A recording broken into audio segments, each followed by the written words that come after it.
Olá pessoal, meu nome é Samuel Vandresen Filho, sou professor da área de Fisiologia da Faculdade de Medicina e hoje a gente vai falar de neurofisiologia básica, vendo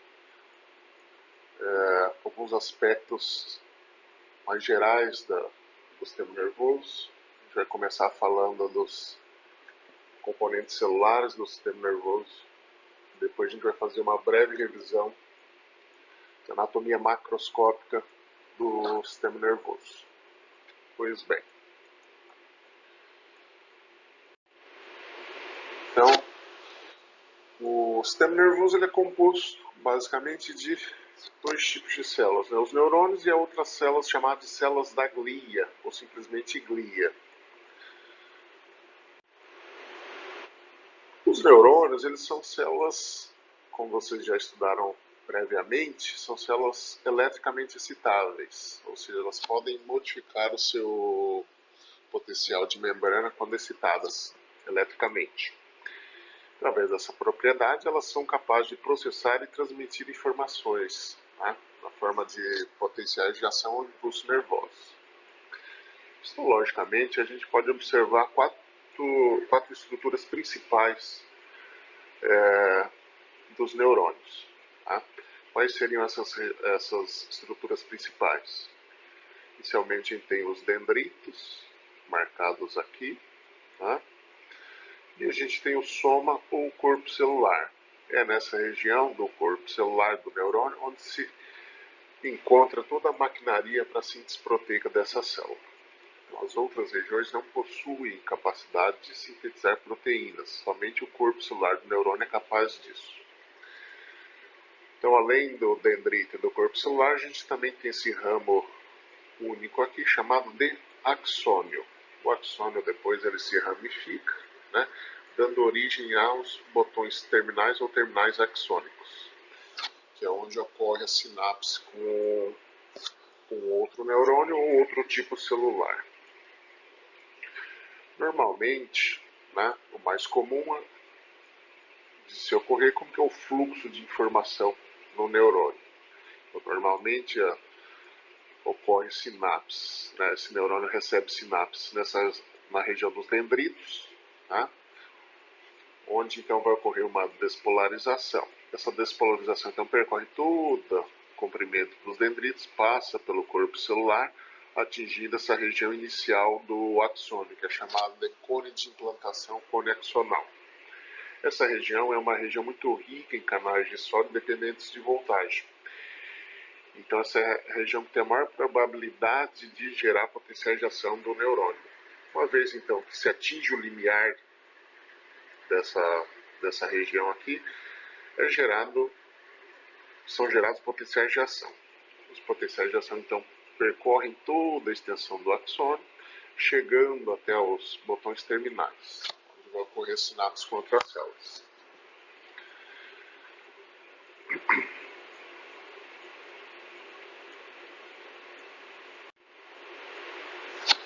Então, um neurônio se comunica com o outro através de regiões chamadas de sinapses.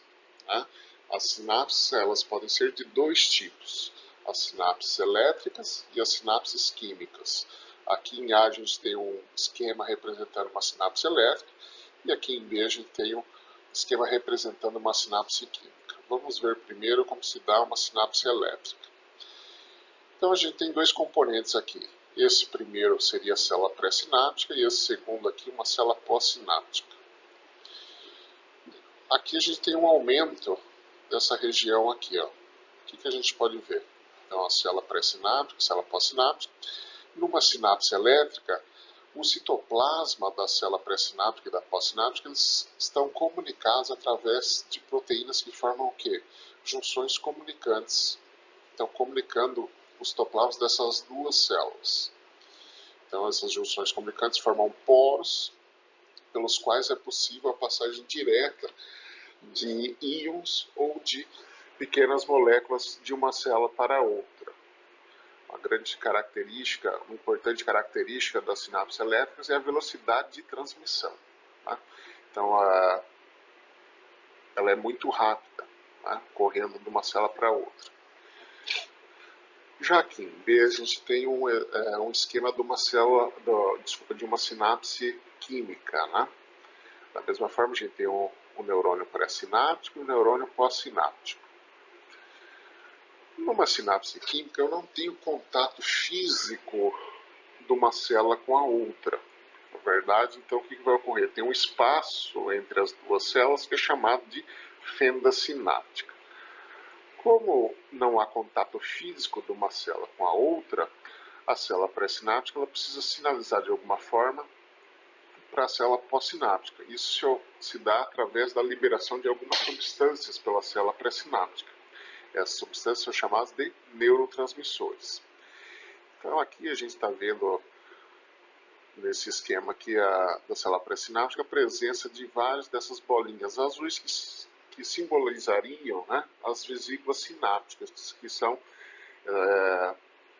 essas vesículas que contêm os neurotransmissores. Quando ocorre a chegada de um potencial de ação na célula pré-sináptica, ocorre um influxo grande de cálcio nessa região que vai favorecer a exocitose dessas vesículas sinápticas. Nesse processo de exocitose, as vesículas são fundidas com a membrana plasmática da célula pré-sináptica, liberando então o seu conteúdo na fenda sináptica. E no seu conteúdo a gente sabe que existe uma grande quantidade de neurotransmissores. Uma vez que é liberado esse sinalizador químico, né, o neurotransmissor, na fenda sináptica, ele pode atuar em receptores específicos presentes na célula pós-sináptica, onde ele vai desencadear a alteração, por exemplo, do potencial de membrana da célula pós-sináptica, abrindo ou fechando canais iônicos. Então, diferentemente da sinapse elétrica, a sinapse química, ela tem a presença do quê? De neurotransmissores que são necessários para comunicar uma célula com a outra. Como vocês já viram, creio eu, já viram anteriormente na disciplina, existem várias moléculas neurotransmissoras, né? Aqui tem alguns exemplos. Um exemplo seria da acetilcolina, né, que seria pequena molécula transmissora. A gente também tem aminoácidos transmissores, como o glutamato e o aspartato, que são neurotransmissores excitatórios. E tem o GABA e a glicina, que são os dois neurotransmissores inibitórios principais do sistema nervoso central dos mamíferos. Além desses aminoácidos, a gente também pode ter neurotransmissores purinérgicos, como o ATP, e também a gente tem as aminas biogênicas, né? Entre as quais as catecolaminas, como a dopamina, a noradrenalina e a adrenalina. Além disso, a gente também tem a serotonina e a histamina. Esses são alguns exemplos de neurotransmissores, existem muitos outros. Com relação às células da glia, a gente tem 4 tipos principais. Tá? Quais são eles? A gente tem os astrócitos e as células que são chamadas de células formadoras de mielina, que no sistema nervoso central são os oligodendrócitos, e no sistema nervoso periférico são as células de Schwann. Além disso, a gente tem as células da microglia, que vão atuar na defesa imunológica do sistema nervoso central. E a gente também pode considerar como células da glia células ependimais. A gente vai ver logo em seguida a função delas. A principal célula da glia, né, é o astrócito. Tá? Ele recebe esse nome porque ele tem um formato de estrela, exemplificado aqui nessa figura como essa célula azul. A gente pode ver que os prolongamentos dos astrócitos eles chegam muito próximo aos neurônios e também eles fazem contato com os vasos sanguíneos. E qual seria as principais funções dos astrócitos? Eles têm a função de regular o conteúdo químico do espaço extracelular no qual se localizam os neurônios. Fazendo o quê? Promovendo suporte metabólico e controlando a concentração de diversas substâncias como íons no meio extracelular. Ou seja, a função dos astrócitos é uma função de suporte, manter estável o meio interno no qual os neurônios são banhados. Devido aos seus prolongamentos, envolvem os capilares sanguíneos, os astrócitos participam da formação da barreira hematocefálica, que é uma barreira que impede que algumas substâncias presentes no sangue adentrem dentro do parênquima do sistema nervoso central. Tá? Isso é importante prevenindo, por exemplo, toxinas que estejam presentes na corrente sanguínea acessem ao sistema nervoso central e modifiquem a atividade dos neurônios. Um exemplo aqui de suporte metabólico, no qual os astrócitos fazem com os neurônios, seria, por exemplo, aqui. Ó. Então, os astrócitos são capazes de captar a glicose da corrente sanguínea e converter essa glicose em lactato ou armazenar na forma de glicogênio. O lactato, então, convertido a partir da glicose nos astrócitos, é liberado no meio extracelular e captado pelos neurônios, onde pode ser utilizado como forma de energia. Esse é um exemplo de como os astrócitos podem exercer essa função de suporte metabólico. Além desse papel clássico de suporte, né, para o funcionamento dos neurônios, hoje já sabem que os astrócitos também participam da transmissão sináptica. Tá? Então, eles são capazes de responder a transmissores liberados pelos neurônios, bem como são capazes de liberar substâncias que também podem atuar nos neurônios. Então, eles não têm somente esse papel passivo de suporte. Um exemplo de como os astrócitos participam da transmissão sináptica, a gente vai dar uma olhada aqui num esquema de uma sinapse glutamatérgica, ou seja, um neurônio pré-sináptico que utiliza o glutamato como neurotransmissor. Então, o que a gente tem aqui? A gente tem uma célula pré-sináptica, glutamatérgica, uma célula pós-sináptica, que contém receptores nas superfícies da sua membrana glutamatérgicos, e aqui a gente tem um astrócito, representando a célula da glia. Como a gente viu, então, numa sinapse química, quando ocorre a despolarização do terminal pré-sináptico, ocorre a liberação do glutamato, né, do neurotransmissor, na fenda sináptica. Esse glutamato, que é armazenado nas vesículas sinápticas, de onde ele é proveniente?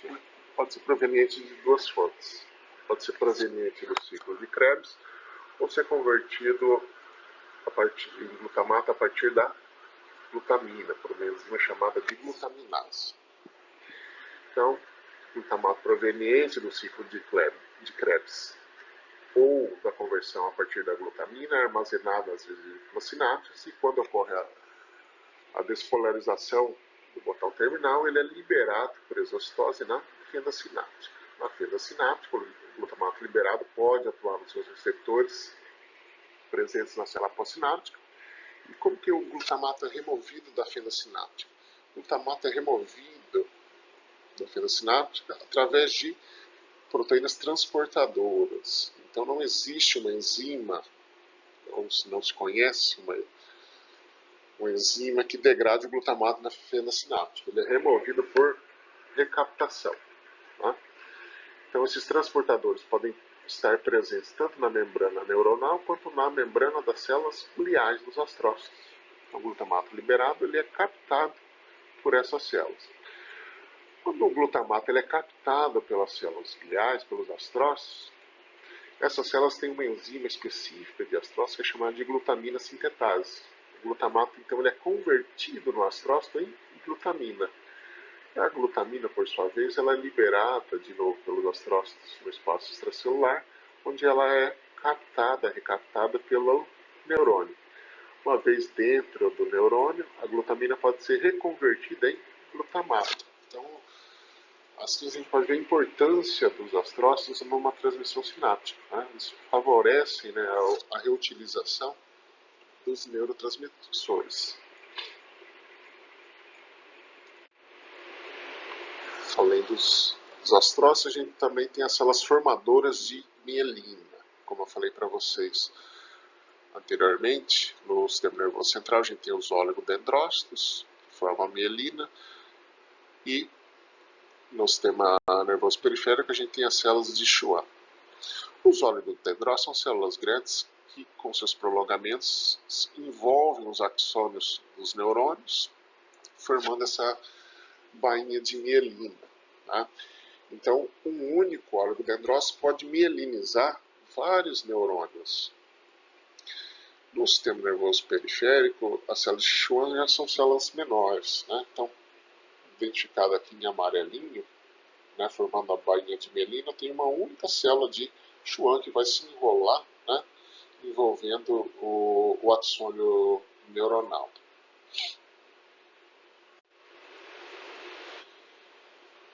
E outra célula que a gente possui no sistema nervoso central seria a célula da microglia, né, que são células derivadas de células precursoras hematopoéticas. Eles atuam como os macrófagos do sistema nervoso central. Ou seja, eles vão fazer fagocitose, removendo fragmentos celulares, que podem ser gerados pela morte ou degeneração, tanto de neurônio ou de neurônios quanto de outras células gliais. Então, são as células de defesa do sistema nervoso central. Além dessas células principais da glia, a gente também possui as células ependimárias, que são células presentes, né, no epitélio do canal medular ou dos ventrículos cerebrais. São essas células que vão produzir o líquor cefalorraquidiano. Então, essa é a função dessas células ependimárias. Muito bem, revisto então esses componentes celulares básicos do sistema nervoso, vamos agora falar um pouquinho da organização anatômica do sistema nervoso central, a organização anatômica do sistema nervoso periférico e a sua relação funcional. Então, como componentes do sistema nervoso central, a gente tem 5 regiões. O telencéfalo, formado pelos hemisférios cerebrais, ou hemisférios telencefálicos. O diencéfalo, que é formado por regiões como o tálamo, subtálamo, hipotálamo e epitálamo. O tronco encefálico, né, que é formado por 3 regiões, o mesencéfalo, a ponte e o bulbo. Localizado posteriormente ao tronco encefálico, a gente tem o cerebelo. E outro componente do sistema nervoso central é a medula espinhal, que, como a gente vai ver, pode ser dividida em segmentos. Então, são esses os principais componentes do sistema nervoso central. Em relação à anatomia do córtex cerebral, a gente pode dividir o córtex cerebral em 4 lobos principais, né, identificados por cores diferentes nessa figura esquemática. Os nomes desses lobos são referentes aos ossos do crânio, nos quais eles estão em proximidade. Então, anteriormente a gente tem o lobo frontal, marcado aqui em azul, dividido do lobo parietal, através de um sulco chamado de sulco central. O lobo parietal e o lobo frontal, por sua vez, eles são divididos através da fissura ou sulco de Sylvius do lobo temporal. E posteriormente, a gente tem o lobo occipital marcado aqui em vermelho. Então, basicamente 4 lobos: o lobo frontal, o lobo parietal, o lobo temporal e o lobo occipital. Além dessa divisão por lobos, foi feito também por esse neurologista alemão, o Brodmann. Ele fez um mapeamento citoarquitetônico do córtex cerebral, onde ele pôde identificar em torno de 52 regiões com características distintas, né? Essas regiões, além de ter uma arquitetura distinta, elas estão relacionadas a diferentes funções, né? Então, todo o córtex cerebral foi mapeado pelo Brodmann. Ele numerou, né, essas regiões aqui. Tá? Então todo o córtex tem essa numeração aqui, que representa áreas com características diferentes que tem uma função, obviamente, diferente. Estou colocando isso daqui porque quando a gente dá o sistema nervoso sensorial e motor, a gente vai voltar a lembrar dessa numeração aqui, que são áreas envolvidas no processamento desse tipo de informação. Aqui a gente está vendo uma vista medial do encéfalo, onde foi removido um dos hemisférios. Né? Então aqui a gente vê o córtex, né? O corpo caloso, e aqui a gente vê em roxinho aqui marcado uma região do diencéfalo chamada de tálamo. Né? Em azul aqui a gente tem o hipotálamo, e mais abaixo do hipotálamo a gente tem o tronco encefálico, né? Formado então pelo mesencéfalo, possui duas regiões, o tegmento e o teto. Abaixo do mesencéfalo a gente tem essa região aqui que é chamada de ponte. E aqui a gente tem mais inferiormente o bulbo. E localizado posteriormente ao tronco encefálico, a gente tem o cerebelo, que está envolvido principalmente com as funções motoras. Com relação ao outro componente do sistema nervoso central, a gente tem a medula espinhal. Então, nessa figura esquemática, a gente vai ver algumas regiões interessantes da medula espinhal. Diferentemente do cérebro, onde a parte externa contém substância cinzenta e a parte interna contém substância branca, na medula a gente encontra na sua parte externa a substância branca e no seu interior a substância cinzenta, que é onde a gente encontra os corpos celulares dos neurônios. Essa substância cinzenta da medula espinhal, ela tem o formato de um H, ou de uma borboleta, sendo chamado então de H medular. O H medular vai dividir a substância branca da medula em regiões, chamadas de colunas. Né? Então aqui eu tenho a parte anterior e aqui eu tenho a parte posterior. Né? Seria a parte ventral ou a parte dorsal. Então, aqui a gente vai ter o quê?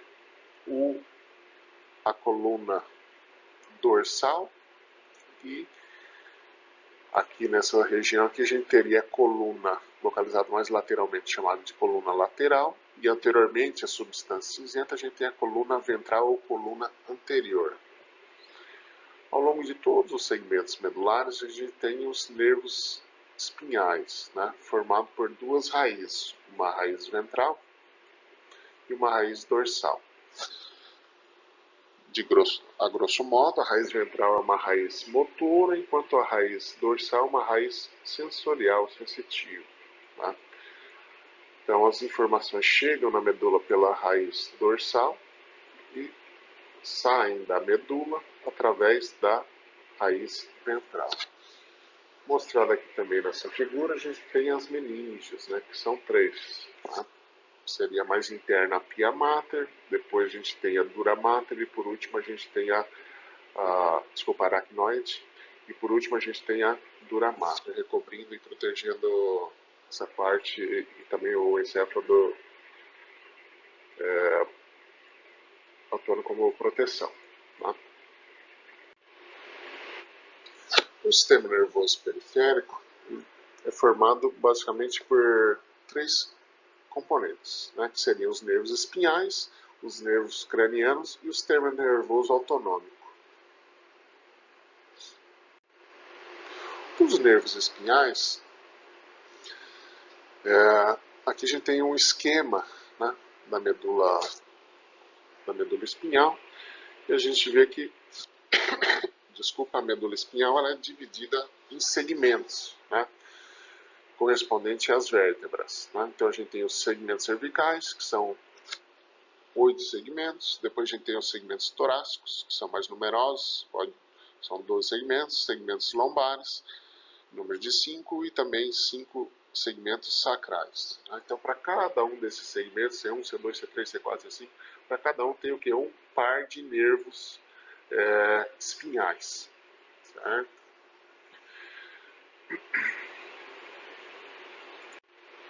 E a gente também possui os nervos cranianos. Né? São 12 pares de nervos cranianos, que a gente vai ver, vou falar rapidamente agora. O primeiro par é chamado de nervo olfatório, né? Relacionado à olfação. O segundo par de nervo craniano é o nervo óptico, relacionado obviamente ao sistema visual. Depois a gente tem os outros pares. Né? O terceiro par seria o oculomotor, o troclear e o abducente, que também estão envolvidos com os movimentos oculares. O quinto par é chamado de nervo trigêmeo, que está relacionado à sensibilidade da face. E a gente tem o sétimo par de nervo craniano, que é chamado de nervo facial.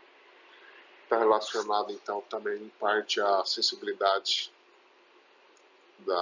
da face e controle da musculatura da face. O oitavo par de nervo craniano é o nervo auditivo, obviamente relacionado à audição. A gente tem o nervo glossofaríngeo, né, que controla a musculatura da laringe, por exemplo, auxiliando então participando da deglutição e da respiração, da deglutição. E a gente tem o décimo par, que é o nervo vago, o maior nervo do corpo. Né? E o 11º par seria o nervo espinhal acessório, tá? Que controla a musculatura do pescoço. E por último, o último par, né? O 12º par é o nervo hipoglosso, relacionado aos movimentos da língua. Então, basicamente, a gente tem 12 pares de nervos cranianos. Além dos nervos espinhais e dos nervos cranianos, outro componente do sistema nervoso periférico é o sistema nervoso autonômico, que é composto de duas divisões. Quais são essas divisões? A divisão simpática e a divisão parasimpática. Creio eu que vocês já estudaram essa parte em outro momento da disciplina, né? Mas só relembrando, o sistema nervoso simpático ele está relacionado com o gasto de energia, preparar o organismo, vamos dizer, para uma situação de luta ou fuga, né? Enquanto o sistema nervoso parasimpático ele tem o efeito contrário, né?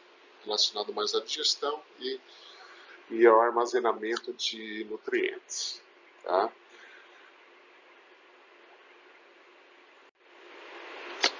O que é a relação funcional entre os componentes do sistema nervoso? Como que eles estão relacionados entre si?